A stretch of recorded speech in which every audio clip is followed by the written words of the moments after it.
Wara l-maltempata qawwija ta' 3 li ħallit mijiet ta' għawdxin maqbuda f'Malta minħabba li kellu jitwaqqaf is-servizz tal-vapuri tal-Gozo Channel, il-Ministru Għawdex Justyne Caruana qalet li għalkemm il-Gvern kien pront biex jaġixxi, issa jrid jitħejja pjan ta' kontinġenza biex jilqa' ċirkostanzi simili. Fi stqarrija l-Ministru Għawdex qalet li għalhekk se tibda diskussjoni bejn diversi ministeri biex jiġi formulat dan il-pjan.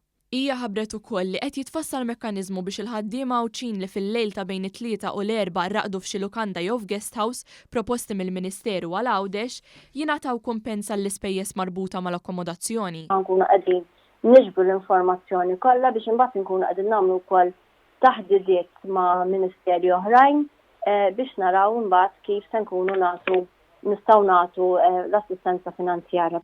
Il-Ministru Għawdex saħqet li dak li ġara mhux każ iżolat, iżda l-ewwel darba il-Gvern ħa deċiżjoni u aġixxa sabiex joffri saqaf lil dawk li nqabdu f'Malta jew f'Għawdex.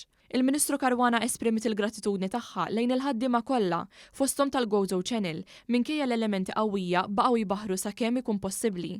Hija ta' tħajru koll l-istudent tal-lukandi fit-tramuntana ta' Malta li kollaboraw u offrew rati preferenzjali lill-għawdxin li nqabdu f'Malta u lill-komunità tal-Ġeżwiti f'Għawdex li joffrew kenn għall-Maltin li nqabdu f'Għawdex.